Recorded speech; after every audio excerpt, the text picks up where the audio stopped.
Well, first of all, welcome to the Birmingham CWU offices. It's a pleasure to host the event this evening, and I bring greetings and solidarity from 115,000 striking, fighting postal workers.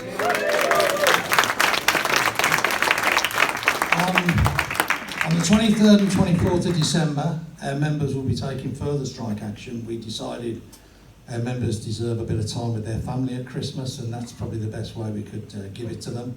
And that will equate to 18 days of strike action that our members have taken so far. We've been in dispute with Royal Mail. Oh, Stevie, paid the electric bill. We've been in dispute with Royal Mail for around about 6 months now, and it's likely that we may have to continue in dispute for the further 6 months. A resolution to our dispute is not in sight. Our members have been absolutely magnificent. These are not the greatest paid workers we've got. They are working class people who know which side of the argument they're on, and they have been fantastic in this dispute.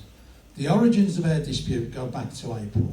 Our members were due a pay rise in April, and if you remember, throughout the COVID pandemic, not as heroic as the health workers and the nurses, the doctors, but we were considered to be essential workers to keep the country connected. And when everybody switched to shopping online, we kept the country connected. We delivered, collected, did all the test kits to try and make sure people who were COVID didn't go into places where they could affect others. And we told Royal Mail at the end of that they had a debt of honour to their own employees, and that we would expect them in April this year, when we put in for a pay rise, to honour that debt. And to be fair, we gave them the means from which to do it, because we produced for Royal Mail this year £758 million in profit. So our pay rise in April was really simple. We said we want a cost of living increase. Inflation at that time was around about 10%. We sought a cost of living increase, nothing else, just a straightforward cost of living increase. £758 million, you'd have thought that would be the easiest negotiation that the union's ever going to get involved in. What happened was that Royal Mail decided, because it's a private company now, to give away over £600 million of the profits that we'd earned to shareholders in 3 separate dividend payments and a £200 million share buyback scheme. So they gave £600 million of those profits away, and then they imposed, without negotiation, 2% on their employees. That was their idea of delivering on that debt that they owed to their own employees. Absolutely shameful. What Royal Mail then said, they unveiled a set of proposals on terms and conditions that are the most draconian set of proposals. I've been a rep for about 40 years now. I've never seen a set of proposals that are written, designed to alienate their own workforce. Some of the things that were in there, I won't take you through all of them. In deliveries, they said over a couple of years, they want to put delivery start times back by 3 hours. In other words, you'd never see any deliveries until the mid-afternoon. They wanted total flexibility, where if there was work still in the office, you had to carry on working until that delivery, all of the deliveries were done, whether you've got the right number of staff or not. So you'd never know what time your finishing time is. Postal workers wouldn't know what time. In the winter, you'd be out doing deliveries deep in the dark. They wanted to pretty much get rid of contractual sick pay, new terms and conditions for new entrants, where they'll be on much less pay than existing. And they were the most horrendous set of proposals. And they told us, if you agree to that and implement it all, we'll let your members have 3.5% extra on their pay. Now, we balloted our members. We talk about thresholds and things like that. We were delivering 77% participation rates, and we achieved on the terms and conditions ballot we did a 98.7% yes vote for strike action. We were 1.3% short of getting 100% strike action. But what's happened since then? So we've balloted. Our members are endorsing our position.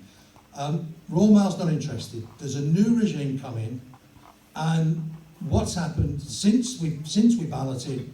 The hostility from Royal Mail of this new regime is unbelievable. They've scrapped nearly every national agreement that we've got, written to us, just giving us the minimum amount of notice that's required to scrap them, all of the collective agreements.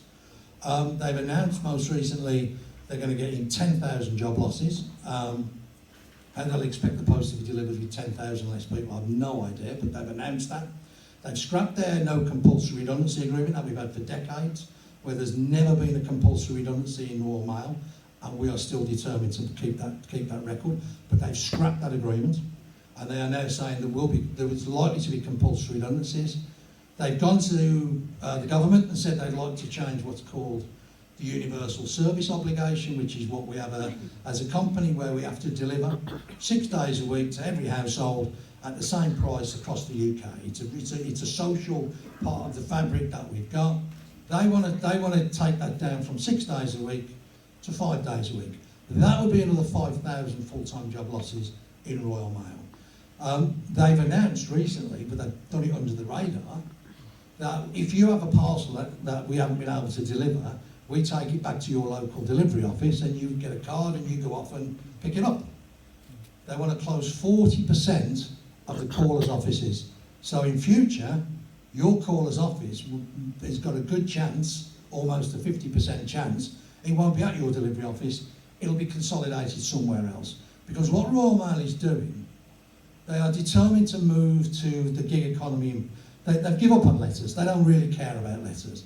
They want to just model themselves as a parcel delivery company with the terms and conditions that a lot of those gig, the old Hermes type terms and conditions. And that's what the fight's about now. The fight that we're engaged in is a fight for the very soul of Royal Mail. Not just to maintain and retain our members' terms and conditions, but to actually have a service that you, the public, still want, rather than a service that the company wants to dictate on you. They are fixated on parcels. They don't care about letters. They want to push everything out into the afternoon. They want to condition you to accepting that your Royal Mail is no longer local by forcing you to go several miles up the road if you've got to collect the parcel. And the hostility of the business. As I say, I've been here, I've worked there the whole of my life. I've never known a company so hostile.